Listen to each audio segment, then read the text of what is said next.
diz que Deus, por meio da igreja, através da igreja que somos nós, Ele vai fazer com que a sabedoria de Deus seja conhecida nas regiões celestiais por principados e por potestades. Então, mais uma vez, Paulo vai usar essa expressão região celestiais. Por favor, anote isso, capítulo 1, versículo de número 3, capítulo 1, versículo de número 18 e 19, capítulo 2, versículos 6 e 7, capítulo 3, versículo 8 ao 10 em diante, ele vai tocar nesse assunto, falando de regiões celestiais. No capítulo 4, ele usa uma outra linguagem, mas ele está se referindo também a essa região celestial. Quando no capítulo 4, a partir do versículo 8, vai dizer que Jesus, ele desceu às partes mais profundas da terra.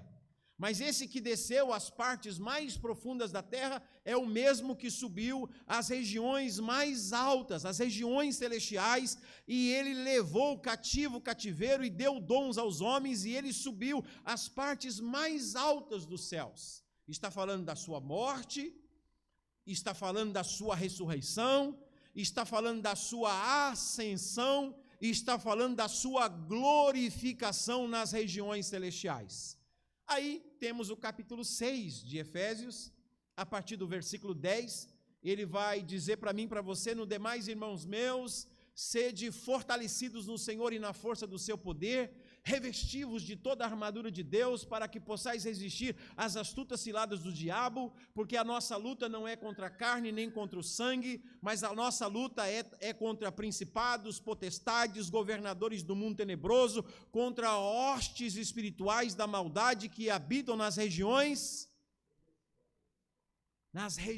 celestiais. Portanto, tomai toda a armadura de Deus, para que possais resistir no dia mau, e havendo feito tudo, permanecer firmes. Ele está falando de uma guerra que a gente vai travar não aqui, não é uma guerra contra carne e sangue, é uma guerra contra uma hierarquia de principados, de potestades, de governadores do mundo tenebroso, de hostes espirituais da maldade que habitam nas regiões celestes. Na verdade, se você tem uma tradução como a minha Bíblia, e a minha Bíblia é a Revista Atualizada no Brasil, segunda edição, capítulo 1, versículo 3, regiões celestiais. Capítulo 1, versículo 19, regiões celestiais. Capítulo 3, versículo 10, regiões celestiais. Agora, quando chega no capítulo 6 e no versículo 12, não usa a palavra celestiais na minha tradução, diz nas regiões celestes, porque região celestial é onde está o trono de Deus e só habita a santidade, querubins, serafins, arcanjos, seres viventes. Lá não existe mais lugar para o diabo. Ele não tem mais acesso. Apocalipse 12, foi lançado por terra o acusador dos nossos irmãos, que de dia e de noite os acusava, e eles o venceram pelo sangue do Cordeiro e pela palavra do seu testemunho. Então hoje, o diabo não tem mais acesso à direita de Deus. Por quê? Porque esse lugar que o Antigo Testamento dizia que Satanás se apresentou à direita de Deus para acusar Jó, e Satanás, Zacarias capítulo 3, se apresentou à direita de Deus para acusar o sumo sacerdote, Zorobabel e também Josué. Ele é o acusador, ele estava sempre à direita de Deus, acusando os escolhidos de Deus. Porém, Jesus veio, morreu no meu e no seu lugar em caráter de substituição, ressuscitou ao terceiro dia, subiu ao terceiro céu nas regiões celestiais e se assentou à direita de Deus, e hoje Ele é o nosso advogado. Então não tem como o diabo chegar diante de Deus, o Pai, para me acusar, porque este lugar agora está ocupado por um advogado que tem marcas na sua mão dizendo: aqui está o preço pago por ele. Quantos recebem isso? Diga amém. Eu tenho filhinhos, 1 João 2, filhinhos, essas coisas vos escrevo para que não pequeis, mas se todavia alguém pecar, temos um advogado junto ao Pai, Jesus Cristo o justo, e Ele é a propiciação pelos nossos pecados. Eu estou justificado para sempre diante do Pai. Então o diabo não vai ter mais acesso à destra de Deus para me acusar, porque eu já estou justificado diante de Deus e existe um advogado lá que tem marca nas suas mãos e que Hebreus 7, versículo 25 e Romanos 8, 34, ele intercede sempre para todos aqueles que o receberam como seu Senhor e como seu Salvador. Então ele já está lá. Romanos 8 fala, quem intentará acusação contra os escolhidos de Deus? É Deus quem os justifica. Quem os condenará, se antes foi Cristo Jesus quem morreu e ressuscitou dentre os mortos e subiu aos céus e está sentado à destra de Deus e intercede por nós? Quem nos separará do amor de Cristo? A fome, a nudez, a peste, o perigo, a espada, a angústia? Nada disso pode nos separar, porque nós somos mais do que vencedores por meio daquele que nos amou. Isso é a palavra de Deus. Quem recebe, diga amém. Eu estou aquecendo aqui essa introdução, né?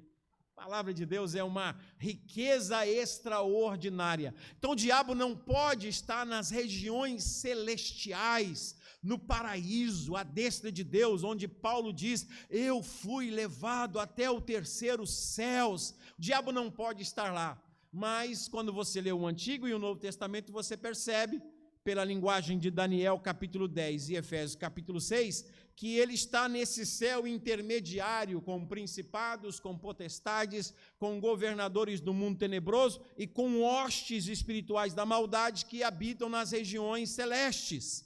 Há uma guerra no mundo espiritual e eu e você precisamos entender isso. Agora, o interessante da carta de Efésios é que no capítulo 5 não tem essa expressão. Porque no capítulo 5, Paulo vai tratar de vida prática. Paulo vai como que abrir um parêntese nessa carta, em que todos os capítulos ele está falando de regiões celestes e de regiões celestiais, para falar das coisas aqui da terra, e vai tratar do assunto, primeiro, de forma individual, e depois ele vai tratar do assunto de forma do casal, da família, e depois ele vai tratar do casal, depois ele vai tratar no capítulo 6 do assunto família. Por que Paulo vai, no meio de uma carta espiritual, introduzir o assunto de relacionamento familiar no meio de uma carta de guerra, de principados, de potestades? É que Paulo sabe muito bem que uma igreja só pode ser forte, só pode ser poderosa em Deus à medida que as famílias que compõem essa igreja sejam fortes e abençoados por Deus. Não existe uma igreja forte constituída de famílias fracas.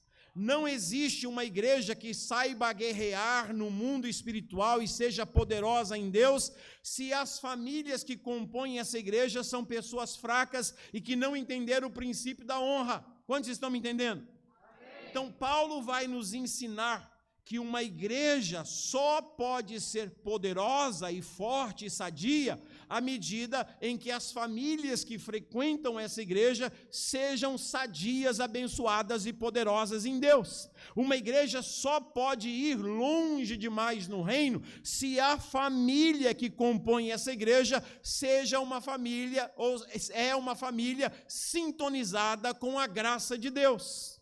Está pegando isso aí? Essa é a razão porque Paulo introduziu o assunto de família.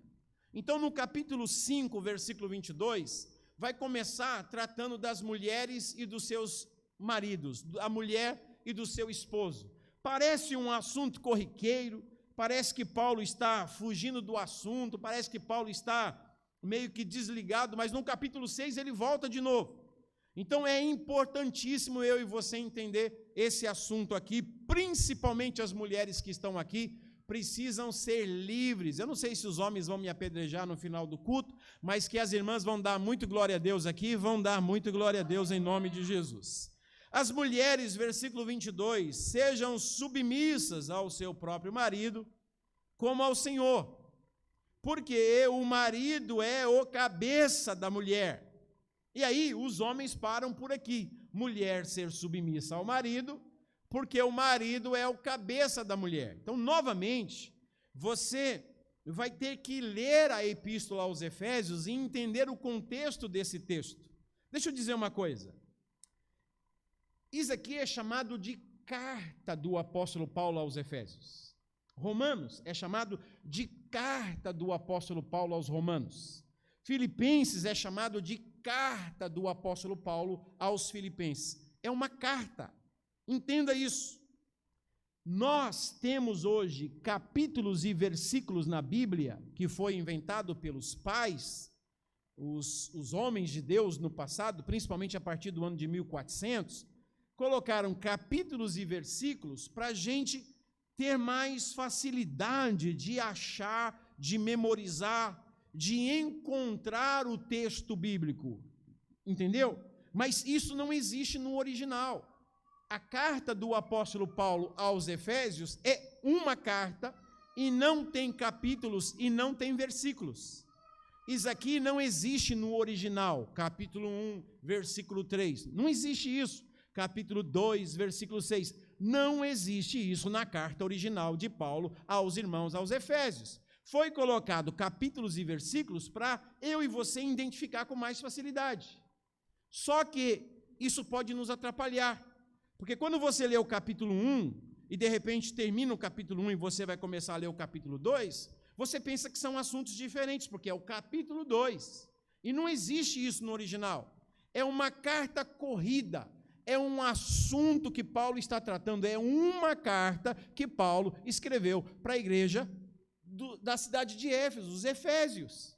Ou quando você estava namorando, não sei quantos de vocês namoraram, eu escrevi muitas cartas para minha esposa quando nós estávamos namorando. Quando você vai escrever uma carta para sua namorada ou para sua noiva, você escreve assim, né? Carta para minha namorada, capítulo 1 e versículo 1. Meu amor, como é que você está? Versículo 2, eu estou morrendo de saudades de você. É assim que você escreve uma carta? Carta não tem capítulos e versículos, é um assunto corrido. É aí que a gente perde a revelação. É aí que a gente cria heresias. É aí que a gente cria um monte de coisas que nos leva para longe de Deus e a gente pensando que está vivendo em nome de Deus, vivendo perto de Deus. E esse assunto de marido e mulher em Efésios capítulo 5 é um dos assuntos que nos leva para muito longe de Deus, porque a gente lê como um assunto separado. E não pode. Tem que ler como uma carta. Eu não posso pegar um versículo de Efésios capítulo 5 e desconectá-lo de todo o assunto da carta. Tem que estar de acordo com a carta. Senão vai nascer uma heresia, senão as pessoas vão sofrer, senão as pessoas vão ter uma visão errada de Deus, da família, do relacionamento de marido e mulher. Quantos estão me entendendo?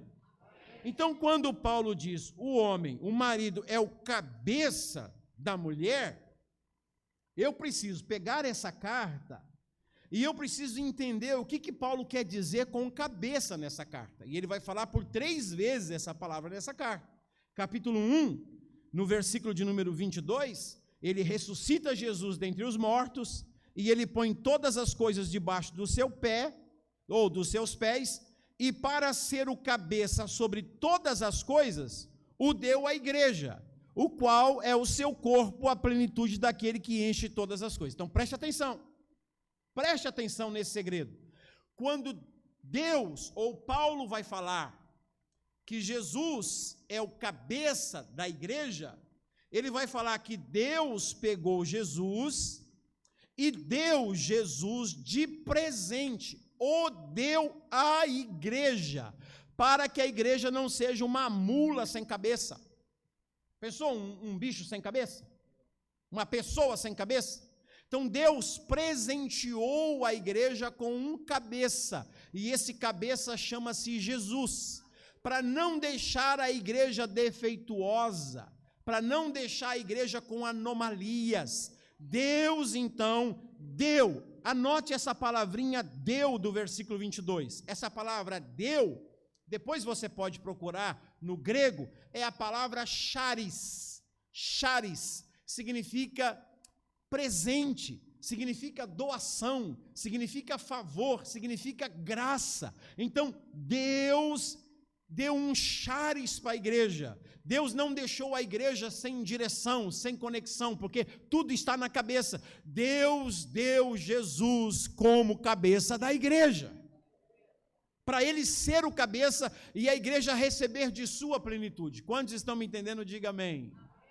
Então eu tenho aqui essa expressão, para ele ser o cabeça, e aí vem a expressão deu. Deus o Pai presenteou a igreja com um cabeça, e esse cabeça chama-se Jesus de Nazaré. Capítulo de número 4. Venha comigo, por favor. Capítulo de número 4. A igreja pertence a Jesus. Jesus é um presente do Pai para a igreja. Agora, Jesus, como cabeça da igreja, no capítulo 4, no versículo de número 11, diz assim: e ele mesmo concedeu. É a mesma palavra de Efésios 1. Lá está escrito deu, e aqui está escrito concedeu.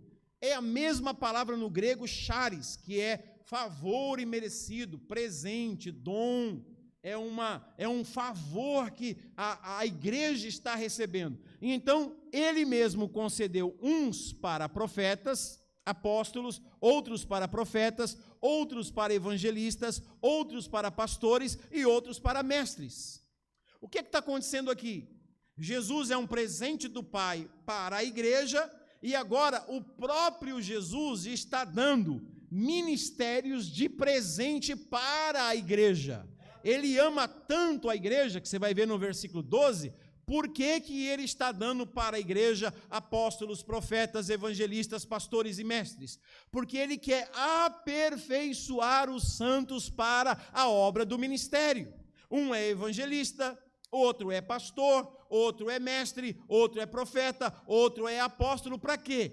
Para treinar a igreja. Você acha que o lugar da igreja, seja sincero, você acha, baseado no Novo Testamento, que o lugar da igreja cumprir o seu ministério é aqui dentro desse templo? Você acha? Esse templo é um quartel-general. Esse templo é um lugar de treinamento. Aqui a gente vem para ser aperfeiçoado pelas palavras que Deus dá a esses 5 ministérios que é presente de Deus para a igreja, para equipar a igreja para a obra do ministério. Mas o ministério da igreja é lá fora, lá na rua, aonde estão os pecadores. Por isso, Jesus presenteou a igreja. Preste atenção, um dia desse eu tive que falar para um pastor, porque ele se sentia dono da igreja. Claro que aqui em Araruama e no Rio de Janeiro não tem gente assim, mas tem um pastor que eu conheci que ele se achava o dono da igreja. Eu falei para ele: meu amigo, leia Efésios capítulo 11 e 12. O que está escrito? Que Jesus concedeu para a igreja apóstolos, profetas, evangelistas, pastores e mestres. O que você está querendo dizer com isso? Eu estou querendo dizer com isso é que Jesus não deu a igreja para você. Jesus deu você para a igreja. A igreja não é presente de Deus para você. Você é presente de Deus para a igreja é dele, ele é o cabeça, ele é o Senhor, ele é que manda. Você é instrumento de Deus para edificar a noiva, para purificar a noiva, para limpar a noiva, para abençoar a noiva, para instruir a noiva para a obra do ministério. Aí ele vai usar aqui essa expressão, versículo 15: mas seguindo a verdade em amor, cresçamos em tudo naquele que é a cabeça. Quem que é a cabeça? Cristo. De quem todo o corpo bem ajustado, consolidado pelo auxílio de toda a junta, segundo a justa cooperação de cada parte, efetua o seu aumento para a edificação de si mesmo em amor. Isso é extraordinário, porque novamente, quando Paulo vai falar que Jesus é o cabeça, entra a palavra charis, entra a palavra doação, entra a palavra presente, entra a palavra favor. Aí eu chego com vocês no capítulo 4, no capítulo 5. Aí Paulo vai usar pela terceira vez a palavra cabeça. Maridos, o marido é o cabeça da mulher. Então, quando você lê as duas expressões de Paulo nos capítulos anteriores, dizendo que o cabeça é para dominar com mão de ferro, para esmagar, para ser o poderoso chefão, ou o cabeça é para se doar, para amar, para presentear, para aperfeiçoar, para fortalecer, para enriquecer. Cabeça, na visão do apóstolo Paulo, é o que presenteia, é o que se doa, é o que se entrega, é o que se esvazia para que o outro seja abençoado e fortalecido. E aí vem Paulo e diz, o marido é o cabeça da mulher, mas é o cabeça para quê? Aí a gente tira esse versículo e diz, não, é o cabeça para mandar. Na minha casa quem manda sou eu. Sabe, tantos casamentos destruídos, tantas mulheres frustradas, tantos casamentos passando por grandes tribulações, porque o homem não entendeu que ele é o cabeça, mas não é o cabeça para esmagar, ele é o cabeça para cuidar, para suprir, ele é o cabeça para doar, para aperfeiçoar, ele é o cabeça para ajudar, ele não é o cabeça para exigir, para esmagar, ele é o cabeça para levantar e cuidar do corpo. Assim como a igreja, aí Paulo vai continuar falando. O marido é o cabeça da mulher? Preste atenção, por favor, porque aqui vai ter um segredo extraordinário e as irmãs vão dar glória a Deus. Porque o marido é o cabeça da mulher, como Cristo é o cabeça da igreja, sendo este mesmo o salvador do corpo. Agora, preste atenção. Como, porém, a igreja está sujeita a Cristo, assim também as mulheres sejam em tudo submissas ao seu marido. Preste atenção. Eu sou de Jesus por amor. Eu amo, diz o apóstolo João, porque ele me amou primeiro. Toda a minha consagração a Jesus não é por medo, é por devoção, porque eu sei que ele me amou, ele se entregou por mim, ele deu a sua vida por mim, ele acreditou em mim, ele morreu por mim, ele ressuscitou por mim, ele investiu em mim, eu quero viver para ele. Eu não tenho dificuldade de dizer eu sou do meu amado, porque o meu amado é meu, eu pertenço a ele. Não vai ter mulher que vai ter dificuldade de ser submissa a um homem que só se doa, que só se entrega, que só ama, se sacrifica. Qual é a mulher que não vai querer ser submissa a um marido que só visa o bem-estar dela? A mulher tem dificuldade de ser submissa a um homem que entendeu errado a Bíblia, que pensa que a mulher tem que se anular na sua personalidade. Nós casamos agora, nós casamos e você vai ser feita à minha imagem conforme a minha semelhança. Como que se a mulher perdesse a identidade? Como que se a mulher perdesse a sua missão? Como que se a mulher não tivesse mais sonhos? Como que se a mulher não tivesse desejo de trabalhar, de estudar, de ser mãe, o marido não está para atrapalhar a mulher, o marido está para investir na mulher para ela cumprir o seu potencial. Há quantos maridos não prosperam por quê? Porque não acreditam na mulher. Leia na Bíblia, a minha Bíblia tem 33.176 versículos. Não existe um versículo na minha Bíblia que diz, os homens, segura aí, que diz que o homem é que tem que administrar os bens financeiros da casa. Me mostra isso na Bíblia. Você deve estar aí pensando, por favor, Deus, me revela. Senhor, onde é que está aqui? Me mostra, me mostra.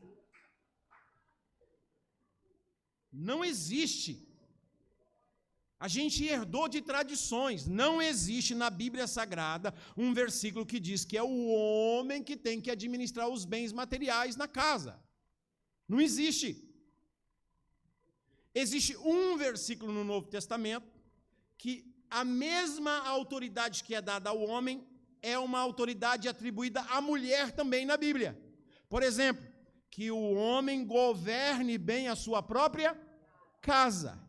Governe bem a sua própria casa, que é tendo seus filhos em sujeição. Leia Provérbios 31. Mulher virtuosa, quem achará? O seu valor muito excede o de rubis e de pedras preciosas. E aí vai dizer que uma das características dessa mulher é que ela governa bem a sua própria casa. Feliz é o marido que vê que a mulher... Outra coisa que eu vou dizer, segura aí, mulheres, agora. Quem é que edifica a casa? É o homem ou é a mulher? É a mulher. Tá isso. Mas quem é que destrói a casa? É o homem ou é a mulher? É a mulher também. Provérbios 14, versículo 1. A mulher sábia edifica a sua casa, mas a tola destrói com as suas próprias mãos. O homem não tem essa autoridade.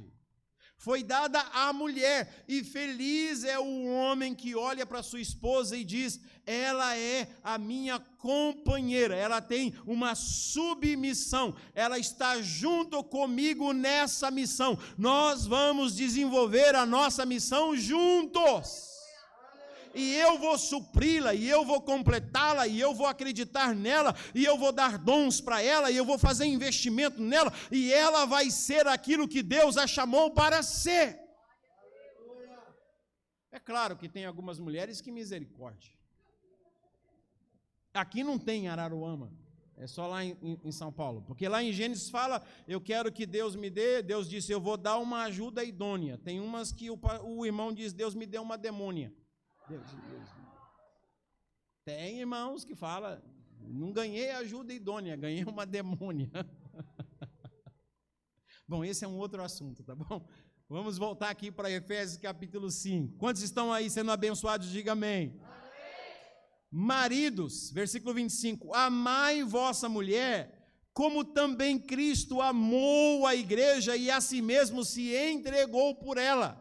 Então, mais uma vez, Jesus é o cabeça. E como ele é o cabeça, ele é o que dá a sua vida, ele é o que ama a igreja e deu a sua própria vida por ela. Assim também deve o marido amar a sua esposa e entregar-se a si mesmo por ela. Não é para reter, para pegar, é para doar, é para se sacrificar, é para se esvaziar para que o cônjuge ou a esposa seja abençoada. Vai dando glória aí, irmãos. Olha o que é que diz o versículo 26 e 27. Porque quando Cristo deu a sua vida para a igreja, entregando-se a si mesmo por ela, era para quê? Versículo 26, para que a santificasse, tendo-a purificado por meio da lavagem da água pela palavra, para apresentar a si mesmo, igreja gloriosa, sem mácula, nem ruga, nem coisa semelhante, porém santa e sem defeito. Isso é extraordinário. Jesus está dizendo: eu dei a minha vida pela igreja e agora eu banho a minha noiva, eu limpo a minha noiva, eu lavo a minha noiva para que ela seja santificada, para que ela seja gloriosa, sem mácula. Isso aqui são virtudes internas. E agora diz assim: e nem ruga e nem coisa semelhante. Isso são coisas externas, porque ruga é uma coisa que aparece, é símbolo de velhice, aparece nos pés de galinha. As mulheres têm um terror disso. Meu Deus, como é que eu faço? Gruda até durex assim para não aparecer.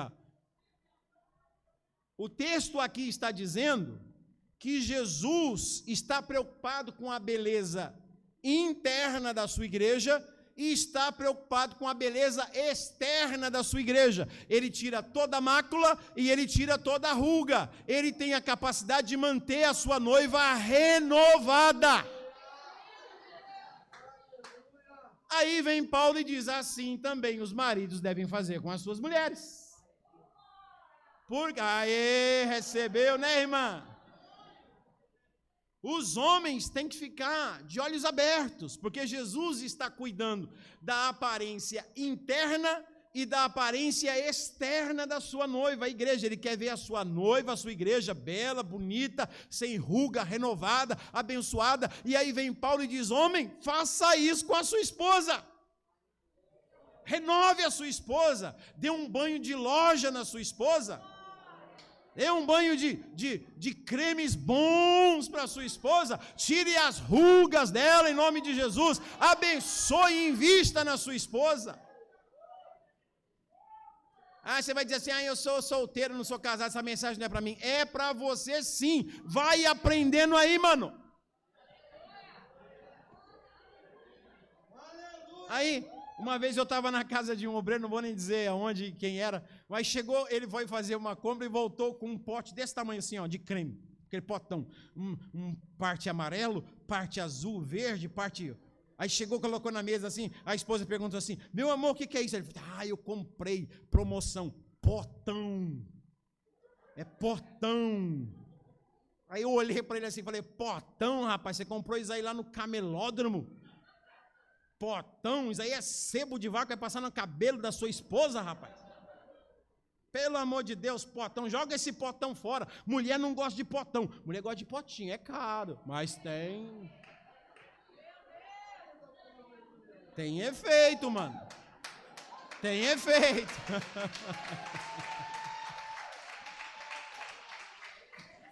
Comprar um potão, sai pra lá, jacaré. Potão. Interessante isso.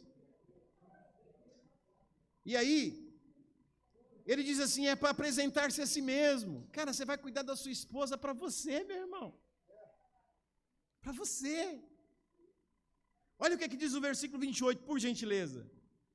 Assim também os maridos devem amar a sua mulher, do mesmo jeito que Jesus está limpando a igreja, lavando a igreja, santificando a igreja, tirando a ruga da igreja, assim também os maridos devem amar a sua mulher como ao seu próprio corpo. Quem ama a esposa, a si mesmo se ama.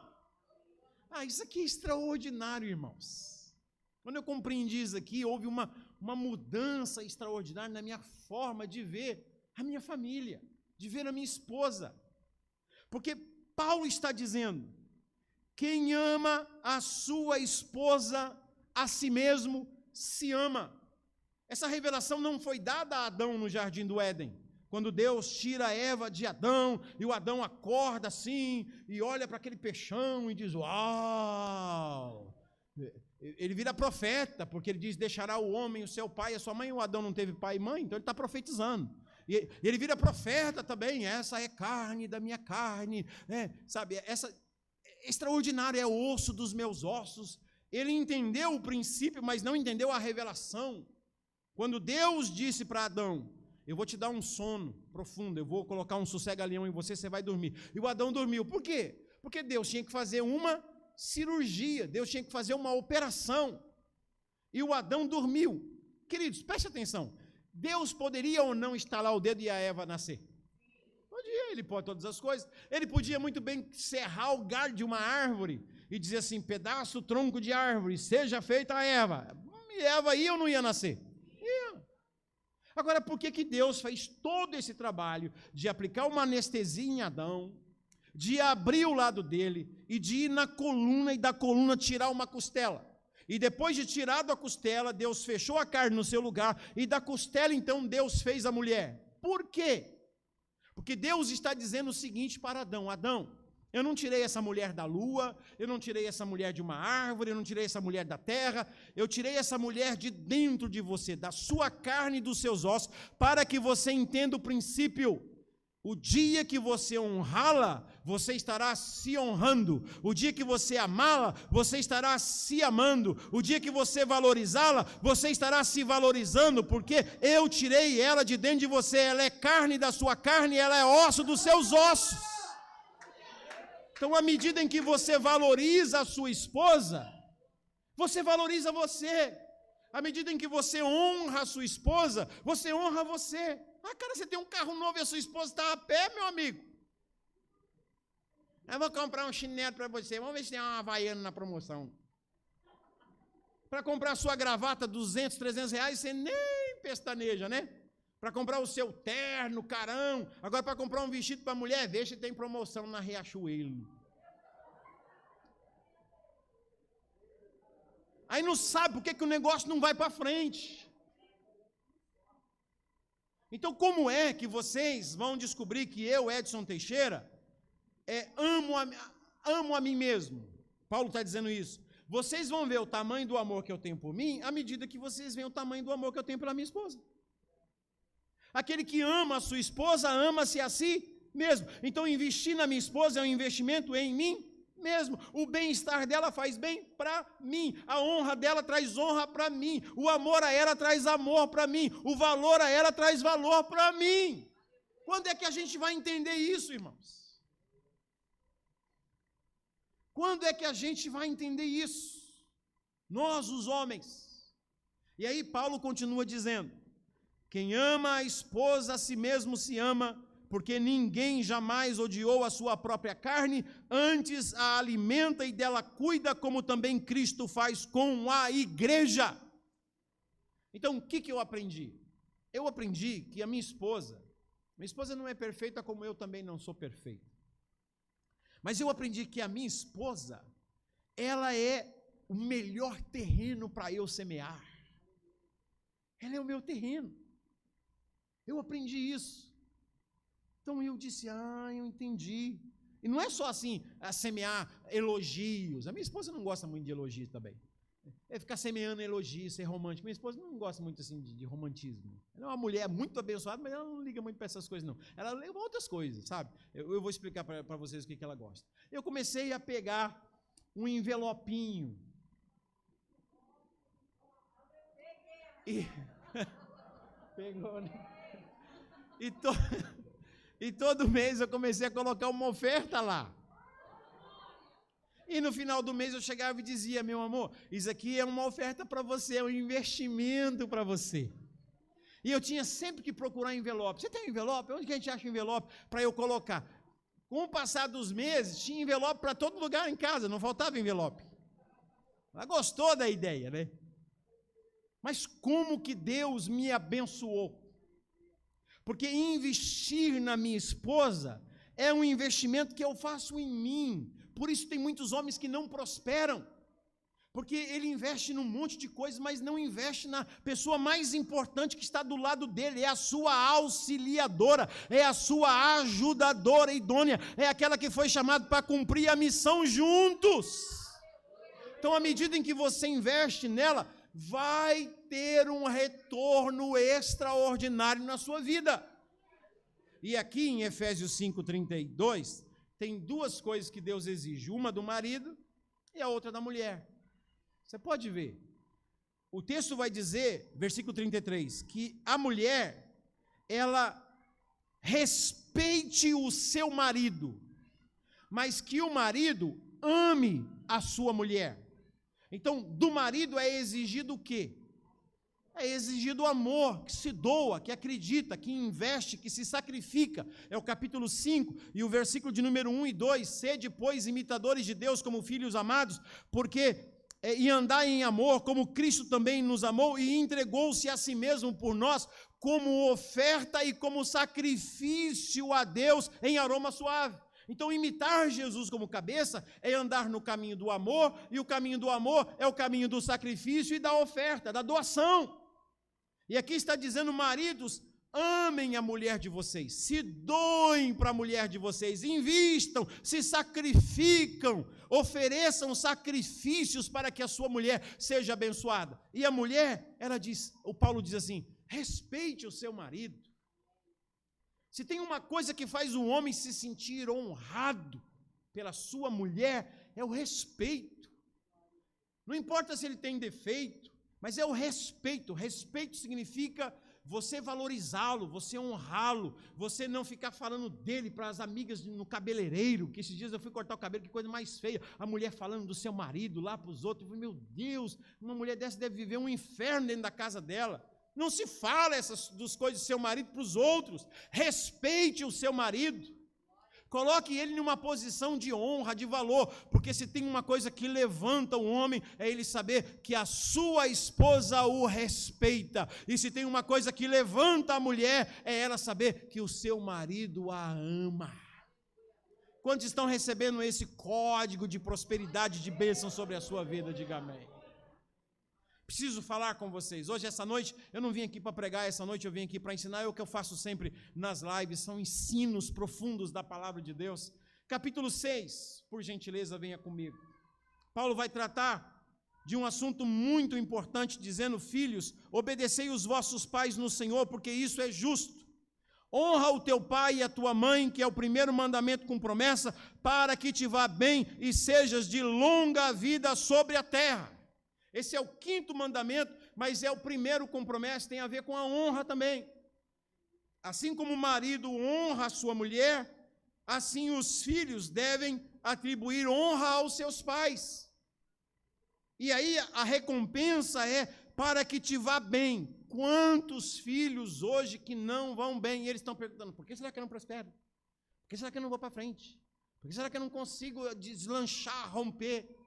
Você não tem honrado os seus pais? E, sim, eu honro, eu peço a bênção. Não é isso, meu querido. Sim, eu honro, eu faço uma visita. Sim, eu honro, eu digo que amo. Honrar pai e mãe é muito mais do que palavras. Honrar pai e mãe tem a ver com atitudes. Leia Mateus capítulo 15, o versículo de número 5 em diante. Jesus diz para aqueles religiosos que diziam assim, olha, eu não posso dar nada para os meus pais, porque o que eles tinham que aproveitar de mim, já aproveitaram. Agora, tudo que eu tenho é corban. Corban é uma palavra aramaica que significa oferta para Deus. Eles estão dizendo, os líderes religiosos, não, nós não podemos cuidar dos nossos pais, porque o que nós temos é consagrado a Deus. Jesus diz, hipócritas, fariseus, sepulcros caiados, vocês desobedecem os mandamentos de Deus para guardar a tradição de vocês. Preceitos de homens são mais importantes do que os mandamentos de Deus, porque os mandamentos de Deus diz que é para honrar pai e mãe. Não é na hora que chegar numa certa idade, eu vou abandoná-los no asilo. Não estou dizendo que tem situações que tem que colocar lá, não estou dizendo que está errado você fazer isso, mas tem que cuidar, tem que honrar. Você vai na casa do seu pai, pelo amor de Deus, você vê, o telhado está caindo. E você fala, o telhado está caindo, pai. Pelo amor de Deus, arregaça a manga, rapaz, paga um pedreiro, arruma o telhado para o seu pai. Com que autoridade você está falando isso, pregador? Escute isso, por favor. Isso aqui é um segredo que vai abençoar muito a sua vida. Eu casei e eu tinha um desejo imenso de ter a minha casa. Porque eu e a minha esposa éramos itinerantes, 3 meses num estado, 2 meses no outro estado, 2 meses no outro estado. A gente vivia como beduíno. E toda mulher, quando casa, quer ter a sua casa. E a gente não tinha casa. E a casa dos meus pais, eu expliquei para vocês um desses dias, que a gente era tão pobre, que os pobres chamavam a gente de pobre. É terrível. Então, para entrar no banheiro da casa do meu pai, tinha que entrar de ré. Tão pequenininha aquela casa. Verdade, era uma casinha de CDHU lá. Um dia eu estou lá e eu disse, Senhor, dá uma casa para o meu pai. E o Senhor falou comigo assim, por que você não se torna a resposta da sua oração? Porque às vezes a gente ora para Deus abençoar os outros, mas Deus quer usar a gente. A gente ora para Deus abençoar os nossos pais, mas Deus quer que a gente seja a resposta da nossa oração. E eu orei, Senhor, abençoa, dê uma casa para os meus pais. Por que você não se torna a resposta da sua oração? Eu disse assim, Senhor, mas eu não tenho dinheiro.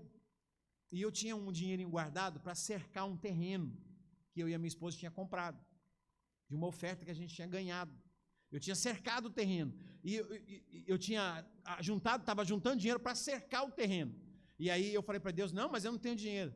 Tem sim.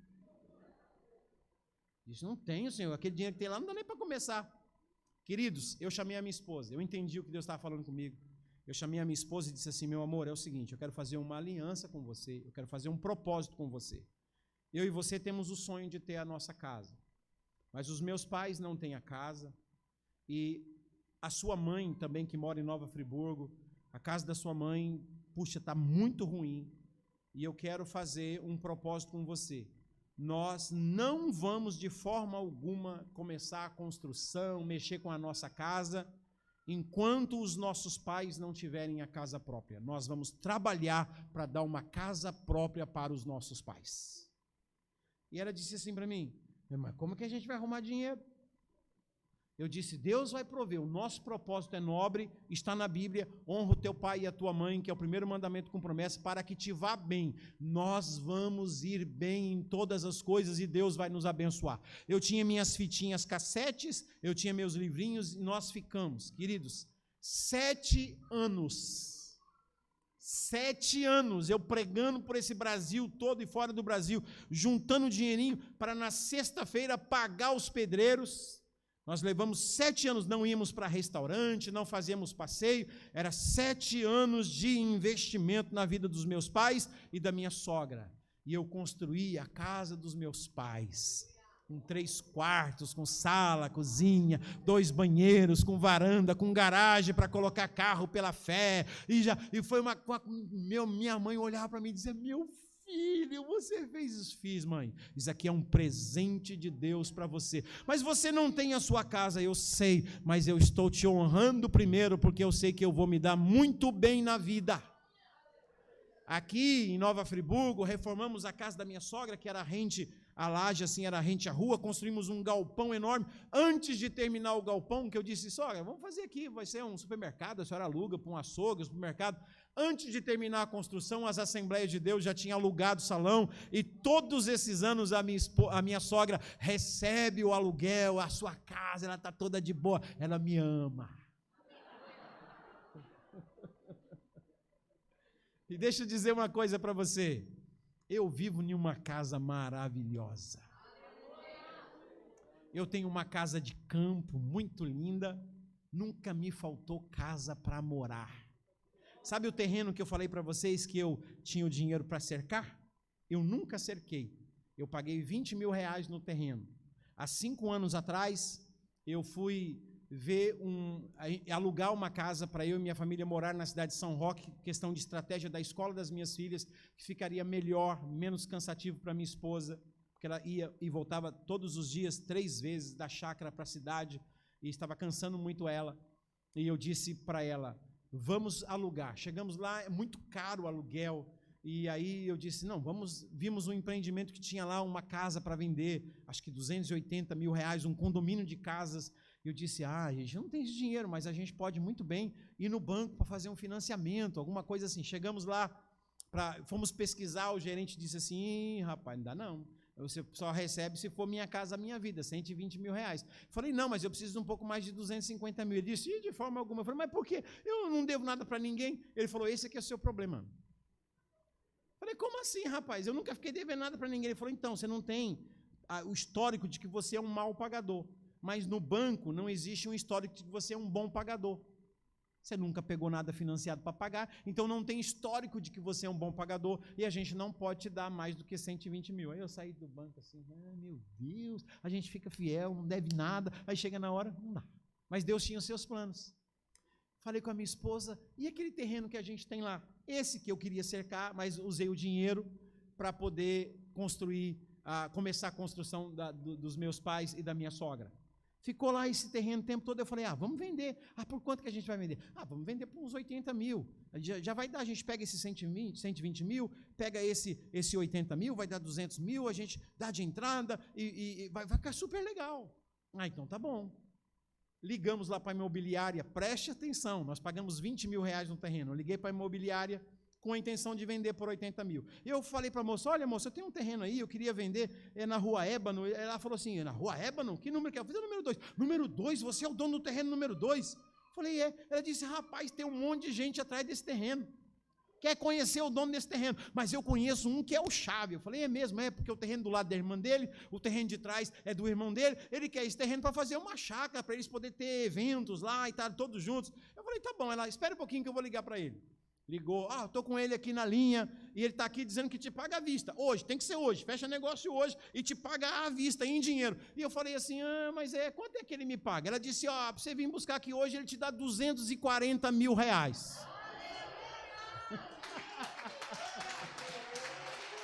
Aleluia! Glória a Deus! Aí, eu no telefone falei bem assim, não tem como dar 250, não?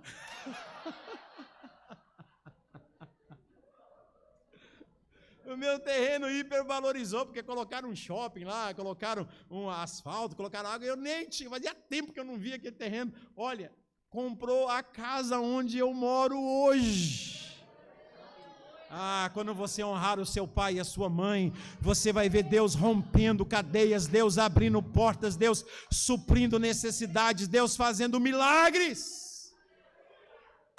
E eu sou um missionário.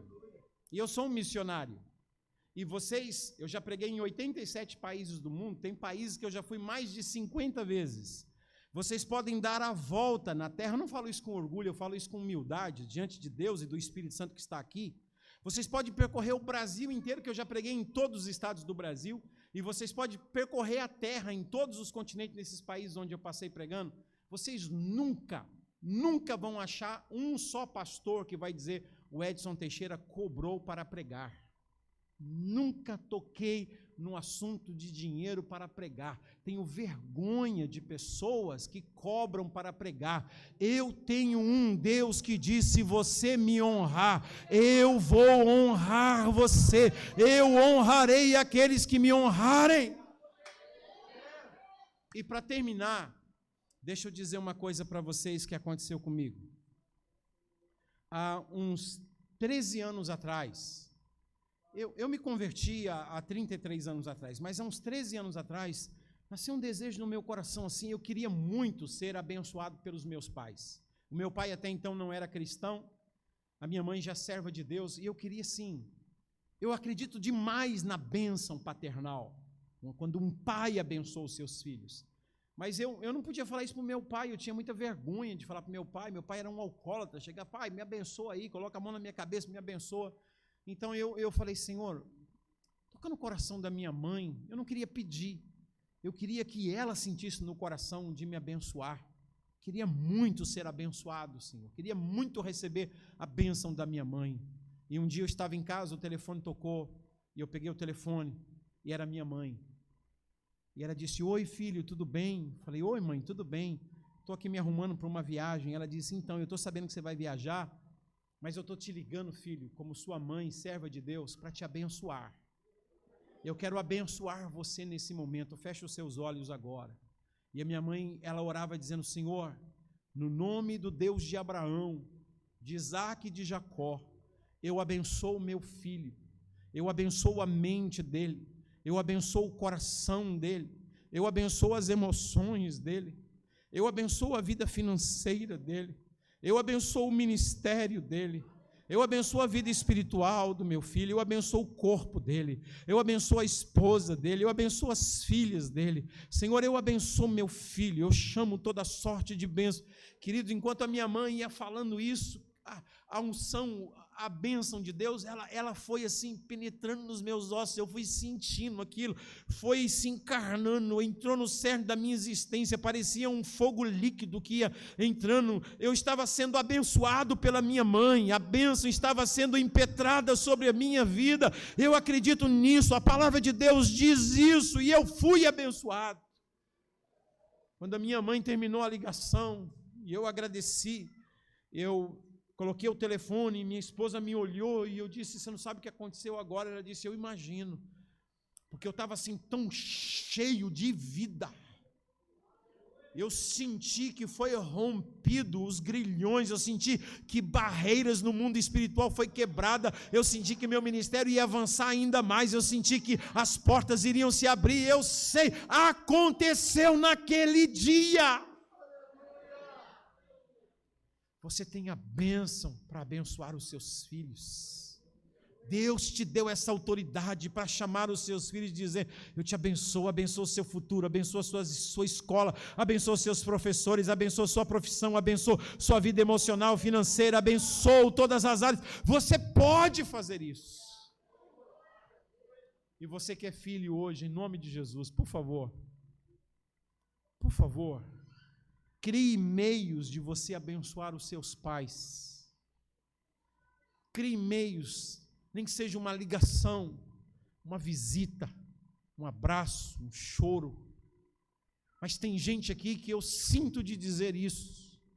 Você precisa investir o seu dinheiro para a compra de remédio dos seus pais. Você sabe que eles precisam. Você precisa investir o seu dinheiro para a reforma dos seus pais, da casa deles. Você sabe que eles estão precisando. Você sabe o que Deus está ministrando no seu coração. E eu quero que você saiba que se você obedecer essa palavra, pode anotar. Eu acho que hoje é dia 8 de julho? Dia 7/7. pode anotar, você vai saber que passou um profeta de Deus no meio de vocês aqui, neste dia. Coisas extraordinárias vão acontecer na sua vida. Marido, honre a sua mulher. Filhos, honre os seus pais. E vocês vão ver que não vai ter principado, nem potestades, nem governadores do mundo tenebroso, nem hostes espirituais da maldade que poderão resistir o poder de Deus na sua vida. Os céus vão se abrir. Aleluia. Quem recebe essa palavra, diga amém. Eu quero convidar você a ficar em pé, eu quero orar pela sua vida. Oh, há uma unção aqui para destruir todo jugo. Eu não sei se você está com a sua esposa aqui essa noite, mas se você está, por gentileza, se aproxime dela, segure na mão dela. Ore pela sua esposa essa noite, abençoe a sua esposa. Eu sei que ela não é perfeita, mas ela é uma bênção de Deus para a sua vida. Invista nela e você vai ver o retorno que Deus vai trazer para a sua vida. Você que é filho, está aqui, se o seu pai está aqui, por gentileza, se aproxime dos seus pais. Essa é uma noite que Deus vai quebrar muitas cadeias. Deus vai romper um ciclo de miséria na sua vida vai ser quebrado hoje em nome de Jesus. Vai ser quebrado hoje em nome de Jesus. Abençoe os seus filhos. Se tem filhos aqui que precisam pedir perdão para os seus pais, assim o faz. Assim o faz. Talvez você esteja aqui e você diga assim: eu não tenho, nenhum dos meus filhos estão aqui. Mas Deus está aqui para cuidar de você. Talvez você diga: meus pais não estão aqui. Mas Deus está aqui para cuidar de você. Meu cônjuge não está aqui. Deus está aqui para cuidar de você. Deus conhece o desejo do seu coração. Eu vou orar. E logo após o apóstolo Carlos Bastos vai estar assumindo como pai de vocês, para liberar aquilo que o Espírito de Deus colocou no coração dele. Essa noite vai ser está sendo algo extraordinário na sua vida. Obrigado, Senhor. Obrigado por aqueles que nos acompanham através das redes sociais, pelo YouTube, pelo Facebook. Obrigado por todos aqueles que aqui estão presentes nessa noite tão maravilhosa. Obrigado por poder passar estes dias com os teus filhos, que não foi nem dias em que eu preguei a tua palavra, foram dias em que eu ensinei a tua palavra, compartilhei a tua palavra, verdades que o Senhor fez transbordar no meu coração. Muito obrigado, Senhor, pelo privilégio dessa conexão, de conhecer os apóstolos, de conhecer os pastores aqui. Muito obrigado, Senhor, por essa amizade gerada pelo teu Espírito. E agora, Senhor, eu oro. Eu sei que o teu Espírito está aqui essa noite. Eu sei que a tua palavra foi liberada. O Salmo 107 diz: enviou a tua palavra e ela os curou. A tua palavra diz que a fé vem pelo ouvir, e o ouvir a palavra de Deus. Eu sei que tem muita gente recebendo essa fé e essa cura agora. Eu sei que diz em Isaías 55 que a palavra que sair dos seus lábios não voltará para ti vazia, mas ela cumprirá aquilo para qual ela foi enviada. Porque assim como a chuva vem e rega a terra e faz a terra produzir os seus frutos, assim será a palavra que sair da minha boca, diz o Senhor. Obrigado por tua palavra que está regando a nossa vida agora. Obrigado por cadeias que estão sendo quebradas agora, por grilhões que estão sendo quebrados agora, por prisões que estão sendo abertas agora. Obrigado pelo milagre que o Senhor está operando agora na vida de marido e de esposa, de pais e filhos. Obrigado, Senhor. Oh, aleluia. Aleluia. Continue orando, continue orando.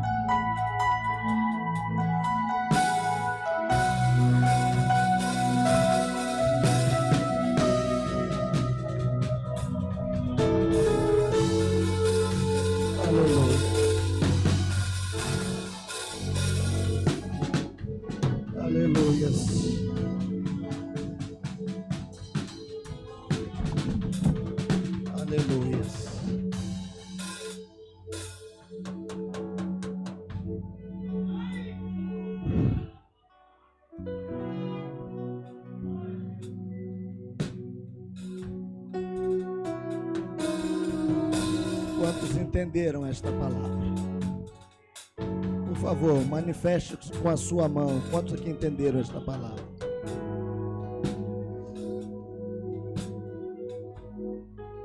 Eu sou uma pessoa que eu entendo o propósito de Deus.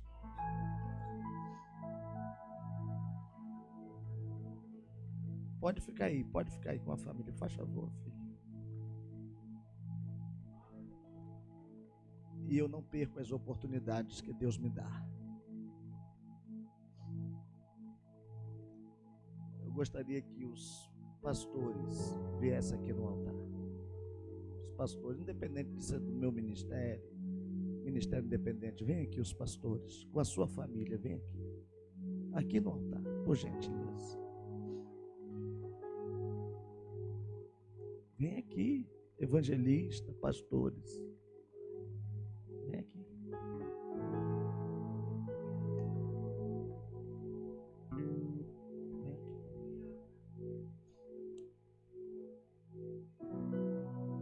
Esse homem de Deus que ministrou a gente todos esses dias, Deus deu uma unção para ele. Deus deu um ministério. Deus deu a ele uma graça diferenciada. E nós temos que entender isso. E eu não vou perder a oportunidade de nós recebermos a oração desse homem de Deus. Eu gostaria que a igreja estendesse as mãos para cá. Vocês sabem que os pastores têm sido atacados diretamente pelo diabo. O plano de Satanás é de acabar com os líderes, com os pastores. Melhore o meu som, por favor, meu filho. Mas esse homem de Deus vai ministrar uma palavra profética sobre nós, pastores. Ele está debaixo de uma revelação de Deus para nós aqui hoje. Mas eu gostaria que você estendesse as suas mãos direito, com as duas mãos estendidas. Por favor, se você veio aqui, você veio adorar, você veio cultuar, então obedeça o comando que sai do altar. Eu vou dobrar os meus joelhos. Se os pastores quiserem me acompanhar, eu vou dobrar os meus joelhos.